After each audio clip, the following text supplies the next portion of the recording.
जोहार हज़ारीबाग में फैज़ अनवर आप देख रहे हैं जोहार हज़ारीबाग। मेरे पीछे आप देख सकते हैं संजीवनी सेवा कुटीर है, जो कुछ दिन पहले क्या आज से पहले ही सदर अस्पताल में सेवा दे रहा था। विधायक प्रदीप प्रसाद जी द्वारा जनवरी मतलब 4 जनवरी से शुरू हुआ था और आम जनता का हेल्पलाइन नंबर था। एक तरह से आप कह सकते हैं कई लोगों ने इसके फ़ायदे भी उठाए थे, लेकिन आज ज़िला प्रशासन द्वारा इसको वहाँ से हटा दिया गया है, इनके घर पे लाके रख दिया गया है। आइए जानते हैं प्रदीप प्रसाद जी से आखिर क्या सोचते हैं इसके बारे में।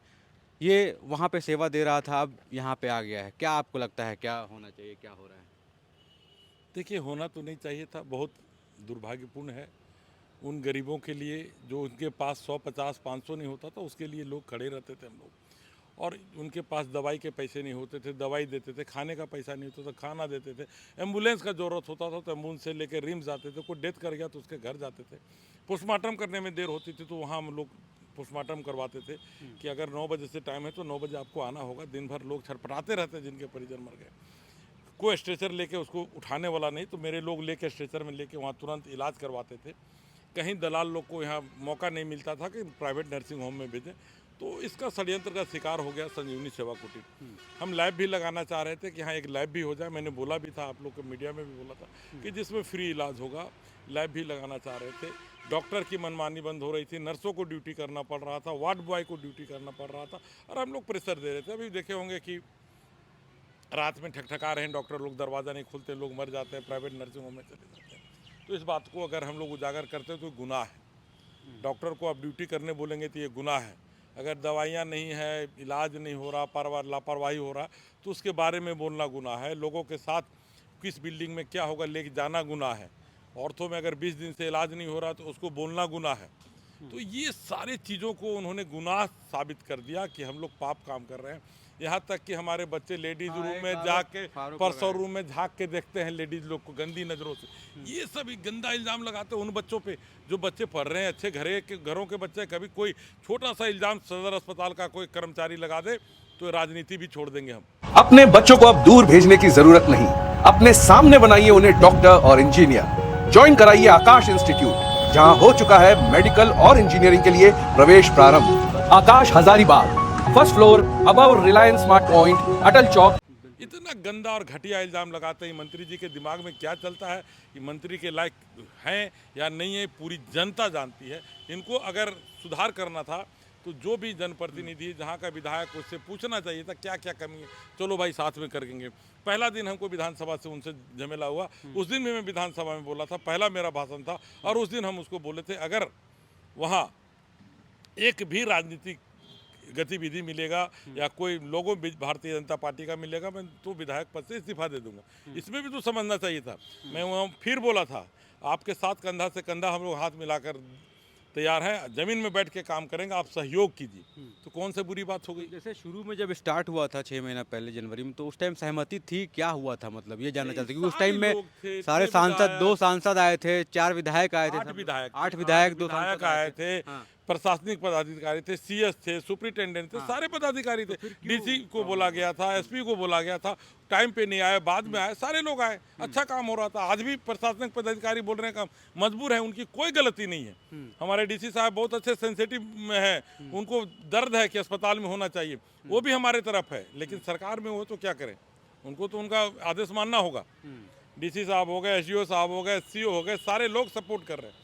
पूरा प्रशासनिक अमला दमला इसको सपोर्ट करने में लगा है। वो भी लोग कह रहे हैं कि राजनीति का शिकार हो गया है ये, जो भी लोग बोल सेवा रहे को हैं। राजनीति से नहीं जोड़ना चाहिए था। दुर्भाग्य है, श्राप लगेगा, पाप लगेगा, गरीबों को बद्दुआ लगेगा। और उनका वक्तव्य तो समझ में नहीं आता कि कोई एक मंत्री इस तरह का वक्तव्य दे सकता है कि लोग लेबर रूम में झांक रहे हैं, लोग छेड़खानी कर रहे हैं। तो कभी बोलते हैं वहाँ सिर्फ हिंदुओं का इलाज होता है, जबकि ऐसा कुछ नहीं। आप तो खुद देखे होंगे, हिंदू मुस्लिम सारे लोग एनी टाइम आते हैं और सारे लोग बैठे रहते हैं। सारे लोगों को आशा था रात बिरात, पैसा घटता है, पैसा हम लोग देते हैं। कोई डेथ कर गया, अभी जमुआ का है, गिरिडीह का है, सारे जगह के लोग आ रहे हैं, कोडरमा से आ रहे हैं, चतरा से आ रहे हैं, सिमरिया से आ रहे हैं। जल्द करें, ऑफर सिर्फ 500 महिलाओं के लिए। मिशन अस्पताल में नॉर्मल एवं सिजेरियन डिलीवरी 100% मुफ्त। ज्यादा जानकारी के लिए अभी कॉल करें। ये पूरा जगह का इलाज होता था। आज हम जहाँ पहुँचे हैं, अगर हम विधायक हैं तो सेवा करने के नाम से कोई एक जरा सा इल्ज़ाम आज तक मेरे व्यवहार पे, मेरे कामों पे नहीं लगा सकता। लेकिन ये मंत्री जी को पता नहीं क्या हो गया, अस्पताल का दलालों से क्या मोटा रकम ले लिए या क्या कर रहे हैं, वही जाने, उनका किस्मत जाने, उनका भाग्य जाने। तो आज हम लोग देख रहे थे जब हटाया जा रहा था तो आपके कई कार्यकर्ता जो जुड़े हुए थे इससे काफ़ी भावुक भी हो गए थे, और आसपास जो भी लोग थे, जो भी लोग कुटीर से जुड़े हुए थे। सैकड़ों लोग रो रहे थे, फोन करके सैकड़ों लोग रो रहे थे। हम भी अब मन मेरा एकदम खिन्न है, मैं रांची से आया हूं, मन सब व्यवस्थित है, सारे लोग दुखी हैं। सैकड़ों लोग जो इसके चलते जान बचा आज रो रहे हैं, कहीं न कहीं गाली दे रहे होंगे इरफान अंसारी जी के कामों को देख के। क्या हो गया था? अरे आप इससे बड़ा लगाओ ना कांग्रेस का, मैं दे देता हूँ, इसमें पोस्टर उतार के इरफान अंसारी का पूरा पोस्टर लगाते, इलाज करो। कांग्रेस का इतना बड़ा बड़ा हाथ छाप लगा देते, करो इलाज। हिम्मत है, सेवा भाव है, रात भर जगना पड़ता है। जब रात भर उठ के जब फ़ोन उठाता है ना 2 बजे रात को, भैया एक्सीडेंट हो गया है, भैया ये हो गया है, दवा नहीं मिल पा रहा, उसमें हम लोग खुद जाते हैं, पति पत्नी भी जाते हैं सेवा करने के लिए। वो सब तो देखना चाहिए था ना। आप कैसे देख रहे हैं इसको आगे, इस तरह का सेवा जो आप पहले से करते आ रहे थे, ये तो खैर इस्टेब्लिशमेंट टाइप का एक बन गया था, इंक्रोचमेंट जो सीईओ का ऑर्डर है दिल कि ये में धक्का लगा है, दिल में तो चोट लगा ही है। अपने कार्यकर्ताओं को मायूस होते, अपने लोगों को मायूस होते देखते बहुत दुखी हैं। और मैं उन लोगों को आपके माध्यम से बोलना चाहता हूँ कि निराश न हो, जल्द से जल्द इसका स्थापना सदर अस्पताल के अगल बगल करेंगे।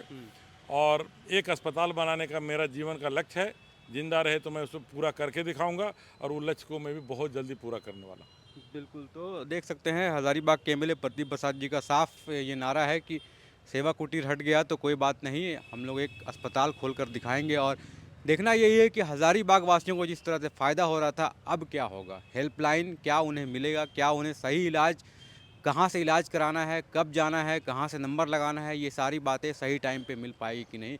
क्योंकि 6 महीना में काफ़ी कुछ बदल रहा था सदर अस्पताल में, और क्या वो बदलाव लोगों को पसंद नहीं आ रहा था, इसी वजह से उसको हटाया गया है, या फिर कुछ और बातें हैं।